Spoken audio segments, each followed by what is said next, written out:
बिस्मिल्लाहिर्रहमानिर्रहीम, अस्सलाम वालेकुम। फ्रीट आप देख रहे हैं, मैं हूं आसिफ खान। और बड़ी खबर है ज़का अशरफ साहब के हवाले से। ज़का अशरफ साहब का जो टेन्योर है वो ऐसे ऐसे करके हिल रहा है, तो अब बहुत ज़्यादा उनमें जो इर्तियाश है वो ज़्यादा हो गया है। क्यों? क्योंकि 4 नवंबर को उन्होंने पेश होना है और उन्होंने जो जो उन्होंने टेन्योर गुजारा 4 महीने का, उसका हिसाब भी उन्होंने देना है। लेकिन एक और नई मुश्किल उनके लिए खड़ी हो गई। अब वो मुश्किल क्या है, आपको थोड़ा सा याद कराऊं। जब ये लास्ट दिसंबर में ये एमसी बनी थी पाकिस्तान क्रिकेट बोर्ड की, यानी मैनेजिंग कमेटी, तो इसका एक सरबराह होता है और उसमें 10-12 लोग होते हैं। पहले नज़म सेठी साहब इसके सरबराह थे, उनके साथ एक पूरा एंटोराज था लोगों का। इसी तरह से ज़का अशरफ साहब के साथ भी है। तो उन 12 में से एक शख्स, जुल्फ़िकार मलिक उसका नाम है, वो ज़िच हो गया ज़का अशरफ साहब से। उसने ये कहते कहते शायद वो थक गए थे कि भाई आपको जो काम दिया था मिनिस्ट्री ने, आईपीसी मिनिस्ट्री जो कहलाती है, इंटर प्रोविंशियल कोऑर्डिनेशन मिनिस्ट्री, उसने वज़ीर आज़म को ख़त लिखकर जो रमीज़ राजा साहब को हटाया था, उसके बाद कुछ काम आपको दिए थे। वो काम क्या है? सीधे सीधे काम है कि आप डे टू डे अफेयर चलाएं पाकिस्तान क्रिकेट बोर्ड के और इलेक्शन जल्द से जल्द करवाएं और पीसीबी का सरबराह लेकर आएँ। लेकिन वो ये काम नहीं कर रहे।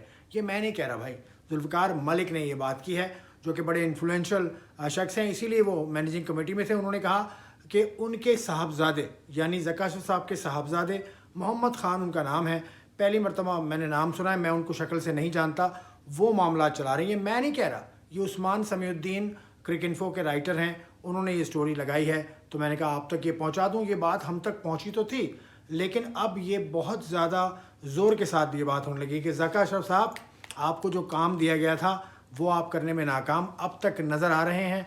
आपने दूसरे मास खोल लिए ना, आपने भारत को कह दिया कि दुश्मन मुल्क, और उसके अगले हफ्ते आप वहाँ पहुँच गए दुश्मन मुल्क में। किस मुंह से गए? उसके बाद आपकी टीम वहाँ मौजूद, उसके खिलाफ आप यहाँ बातें कर रहे हैं, आप लोगों से मुलाकातें कर रहे हैं, इंज़माम से मिले, आकिब से मिले, यूसुफ से मिले, और पता नहीं कितने लोगों से आप मिले।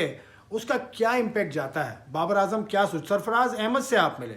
सरफराज अहमद गो के कायज़म ट्रॉफ़ी जीता हुआ कप्तान था। उससे एक रोज़ पहले आप कायज़म ट्रॉफ़ी की, जब उनको आपने इख्तितामी तकरीब में ट्रॉफ़ी दे दी थी, तो फिर उसको बुला के मिलने का क्या मकसद है? क्या डिस्कस आप उससे कर रहे थे? बाबर आजम पे प्रेशर डल रहा था उससे, तो यही हुआ। फिर टीम की परफॉर्मेंस, मुसलसल 4 मुकाबले पाकिस्तान की टीम हार गई।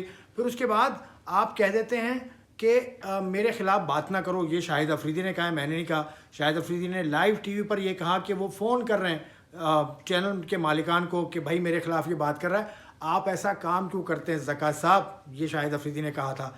उसके बाद फिर आप एक इंटरव्यू दे देते हैं, एक टीवी चैनल को इंटरव्यू दिया, उसके अंदर आपने एक नया महाज खोल दिया, व्हाट्सएप, जो बाबर आजम और सलमान नसीर के दरमियान था। तो वो भी एथिकली बहुत ही गलत हरकत थी। That was I think the nail in your coffin, I would say.